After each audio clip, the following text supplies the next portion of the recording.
पिता और पुत्र और पवित्र आत्मा के नाम पर आमीन। मेरे प्रिय भाइयों बहनों और प्यारे प्यारे छोटे बच्चों, हम इस दिन के लिए, इस रात के लिए तैयारी कर रहे थे। कलीसिया के 4 आगमन के इतवार के बाद हम क्रिसमस पर पहुँचे हैं।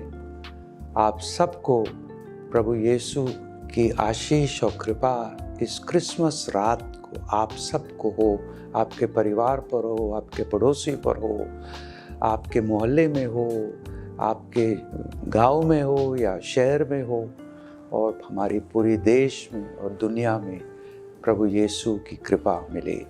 परसों शाम को हम अपने महागिरजाघर के बाहर खड़ा था, क्योंकि बहुत से हमारे यूथ और ऑल्टर बॉयज़ क्वायर प्रैक्टिस कर रहे थे, और कोई वॉलंटियर्स, जवान युवक युवतियाँ डेकोरेशन कर रहे थे। और जब मैं उनको देख रहा था, कितने दिलचस्पी से, कितने इंटरेस्ट से कर रहे थे, कितने मजाक कर रहे थे अपने आपस में। बहुत अच्छा वातावरण था। और साथ साथ में उस समय एक छोटी बच्ची अपने पिता के साथ मेरे पास आया।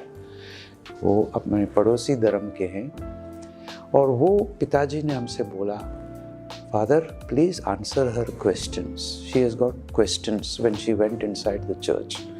क्या प्रश्न था उनका, छोटे बच्चे का, 5-6 साल की लड़की। सबसे पहला प्रश्न था, क्यों उसको ऊपर डाला है वो डंडे पर, क्रॉस पर? बच्चे ने पूछा, क्यों उस पर डाला है? और दूसरा, उसको नीचे उतारो, वो बहुत दर्द में है।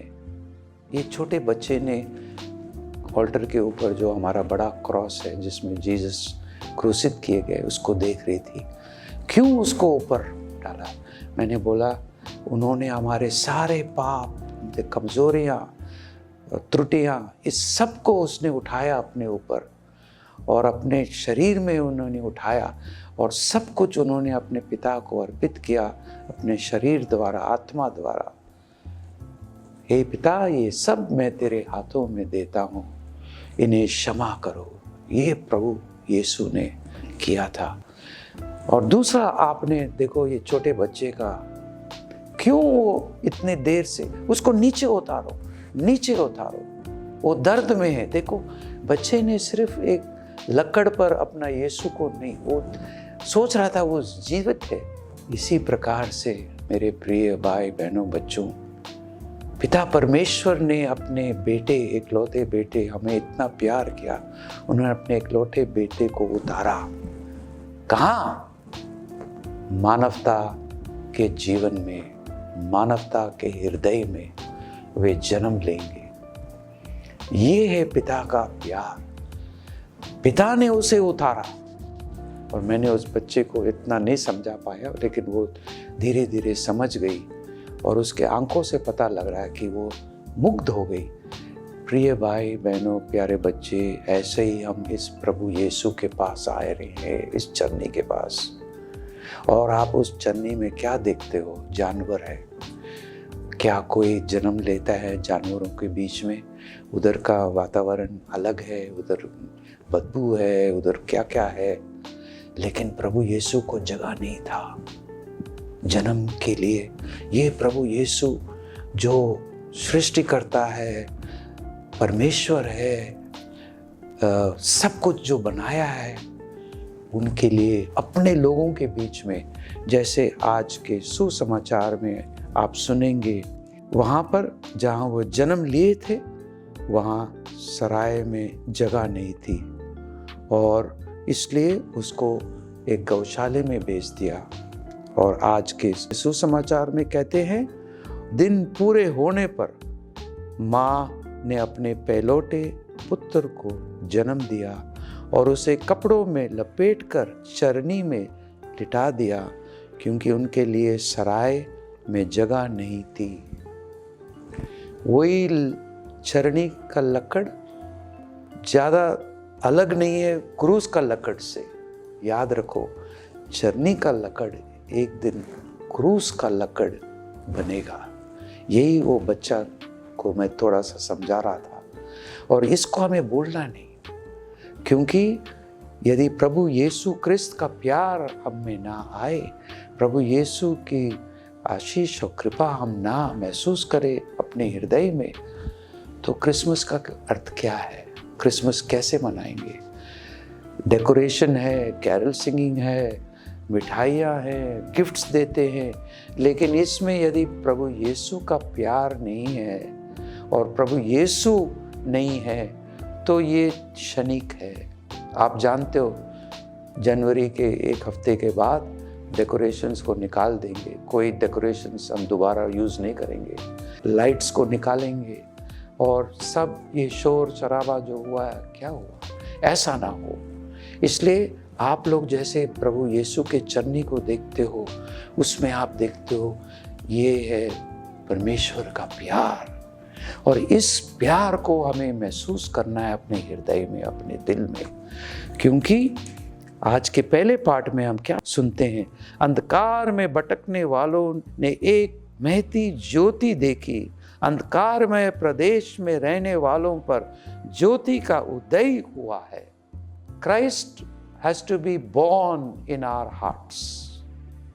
That is how love will transform us and transform everyone. इसलिए प्रभु यीशु का जन्म वहाँ नहीं, हमारे हृदय में। इसलिए ये वचन पर पूरा ध्यान दे। ये प्रभु की ज्योति है हमारे हृदय में, ये प्रभु यीशु का प्यार है। और यदि आप प्यार करना चाहते हो, सेवा करना चाहते हो, प्रभु का हृदय की जरूरत है। वो प्रभु आपके हृदय में आए, प्रभु का हृदय और आपका हृदय एक बने, तभी आपके वचन, आपके कार्य, आपकी सेवा प्रभु से भरपूर होगा, प्रभु यीशु के प्यार से। आजकल दुनिया में क्या देख रहे हैं? आप देख रहे हो Palestine, Lebanon, Gaza, Ukraine, Russia, Sudan, ऐसे ऐसे जगहों में आप देख रहे हो कितना हानि हो रहा है, कितने लोग मारे जा रहे हैं, कितने बच्चे मारे जा रहे हैं। कोई जगह पर मैंने देखा है, बेथलेहम में एक चर्च में उन्होंने एक क्रिब बनाया, वहाँ गौशाला नहीं है, वहाँ जो घर टूटे हुए हैं, ईंट पड़े हैं, सामान तोड़ फोड़ हुआ है, उसके बीच में, उन ईंटों के बीच में जो गिरा हुआ है बम से, मिसाइल से, उस ईंटों के बीच में प्रभु यीशु।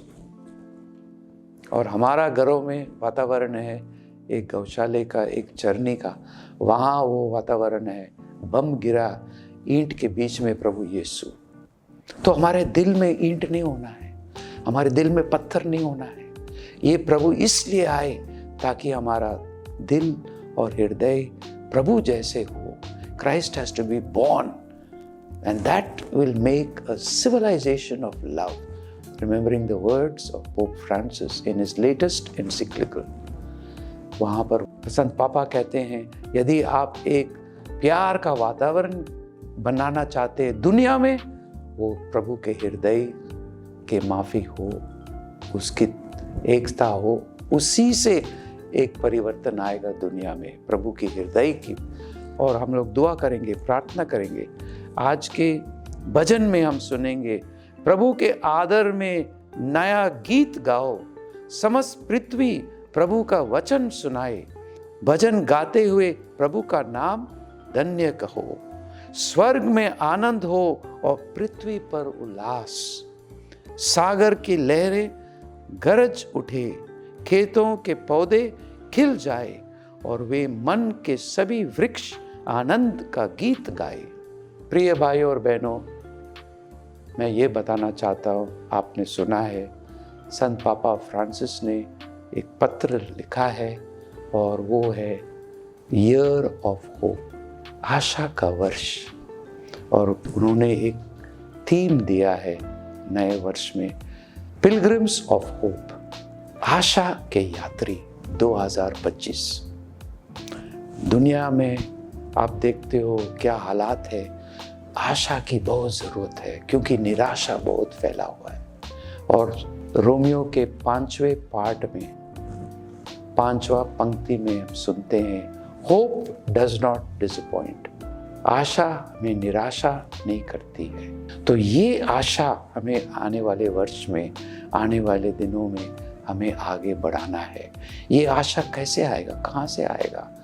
दुनिया से आशा नहीं आता है। दुनिया में आप देख रहे हो, कभी कभी मोहल्ले में देख रहे हो, कभी पेपरों में पढ़ रहे हो, कभी कोई न्यूज़ चैनल में देख रहे हो, बहुत निराशा के परिस्थितियां हैं।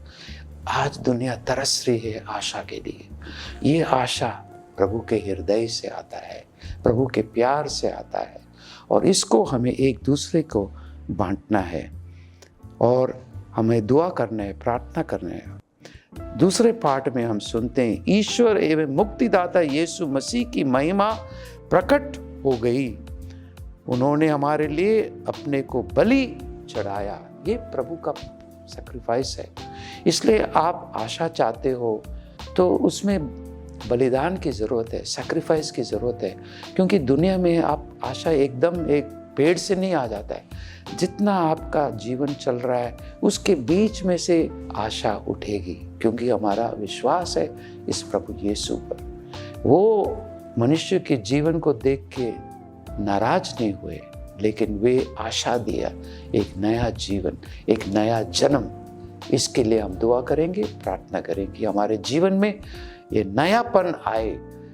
If Christ is not born in your heart, what is the use? यदि प्रभु यीशु आपके हृदय में जन्म ना ले तो सब चीज क्षणिक है।